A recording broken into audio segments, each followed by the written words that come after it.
Capítulo 23.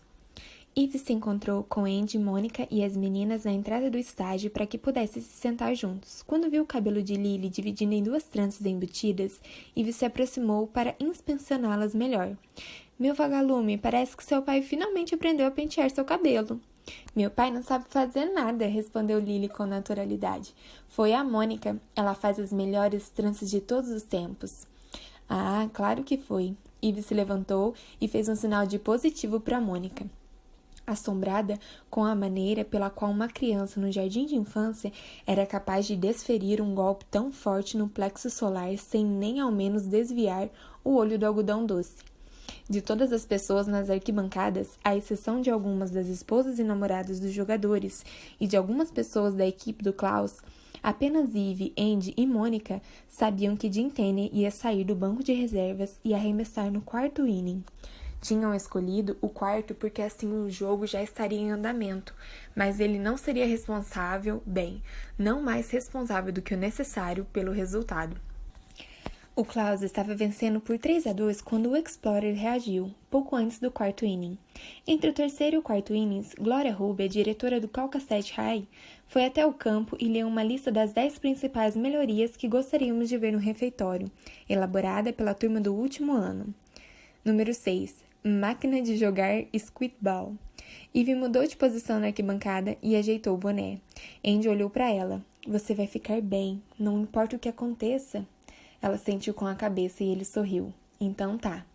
Uma voz soou no alto-falante. Senhoras e senhores, para fazer um anúncio muito especial, vamos dar as boas-vindas à proprietária do Calcasieu Klaus, Ginger Buckley. Um bramido. Ginger era uma viúva excêntrica no melhor sentido, herdeira do império de uísque que o falecido marido tinha em Kentucky. Em meados da década de 1990, depois que ele morreu em um acidente com um avião de pequeno porte aos 50 e poucos anos, ela fez as malas e deixou o sul do país, porque havia crescido na costa leste e sentia falta do mar. Agora morava em um farol, desativado e reformado na ponta de um quebra-mar, com 3 galgos resgatados e um fluxo constante de netos que ela adorava. Em 2009, comprou o Klaus, como ela mesma disse, para minha cidade natal adotada desfrutar para todo sempre. Ginger ia a todos os jogos, muitas vezes com um cobertor impermeável prateado sobre os cabelos vermelhos para se proteger da chuva, e de vez em quando entrava no campo para fazer anúncios importantes. Bem-vindos, bem-vindos, bem-vindos ao baile de primavera, disse em um microfone com penduricalhos cor-de-rosa em torno do cabo, reservado apenas para ela. Uma ovação. Todo mundo se divertindo até agora? Outra ovação. Bem, vocês ainda não viram nada. Mais gritos e aplausos. De tempos em tempos, gostamos de convidar amigos muito especiais para jogar nesta partida e quebramos algumas regras. Ela se inclinou provocativamente para o lado.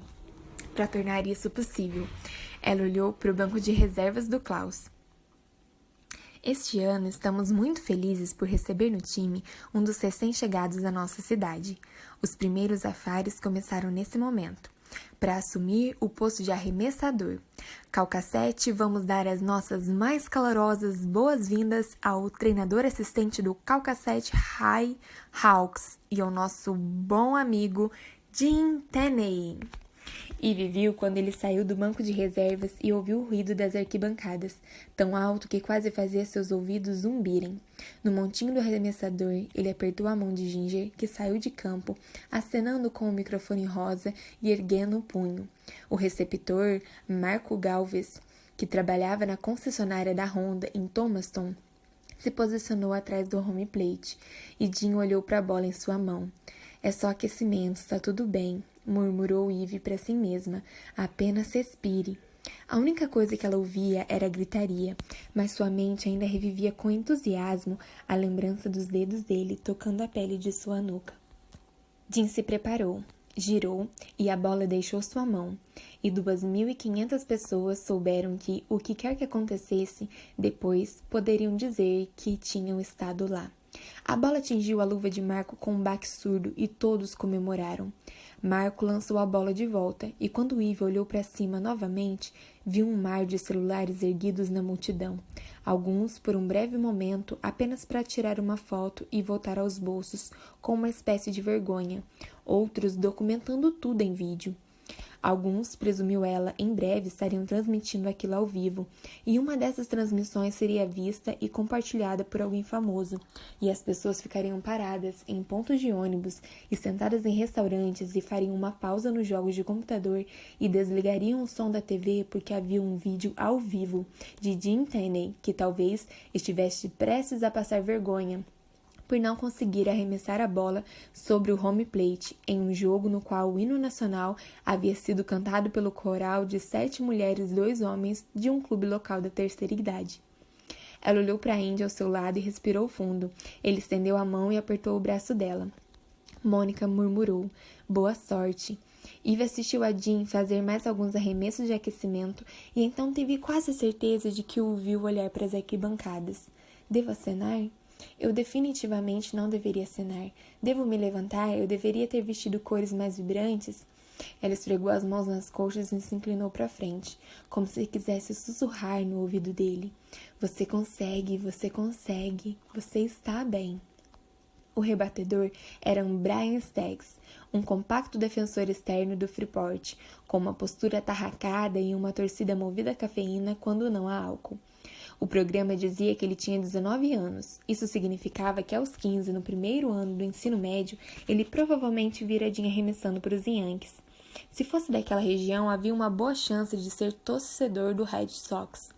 Ele poderia estar rebatendo contra seu inimigo mortal da adolescência. Muitos deles talvez estivessem. Staggs cripou os dedos na extremidade do taco. Jean segurou a bola junto ao peito. Eve inspirou fundo e prendeu a respiração. E lá se foram a perna, o corpo, o braço, a bola. E lá se foi Staggs girando os ombros para rebater. E lá se foi o taco em uma curva impotente. E lá se foi a bola bater com um baque na luva de Marco. Um som como um murro contundente, profundo e punitivo que soaria bem para alguém que estivesse debaixo das arquibancadas. Andy berrou ao lado dela, Rose e Lily bateram palmas e Eve soltou o ar. Era um arremesso, apenas um.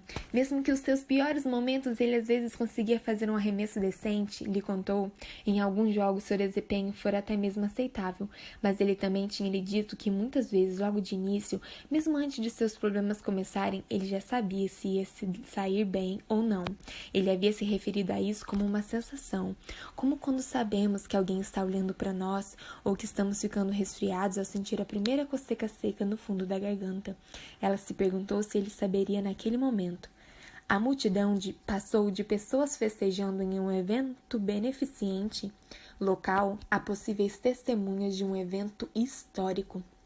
Elas teriam feito ainda mais barulho se metade não estivesse mandando mensagens, publicando um tweet ou usando um dedo para escrever Jim Tenney em garranchos azuis brilhantes e desenhar uma seta em um vídeo granulado de 8 segundos no qual ele recebia a bola devolvida por Marco.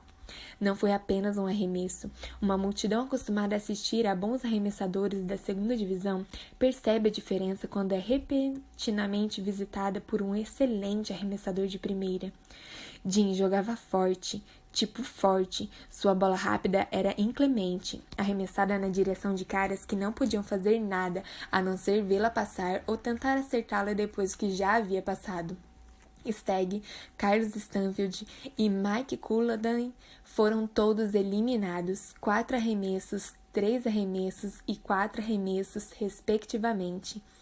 Kudahi jogava havia anos e já tinha até rebatido contra Jim uma vez, anos antes, quando o último dos 4 arremessos o eliminou. Eve o viu sorrir para Jim e apontar para ele com o taco.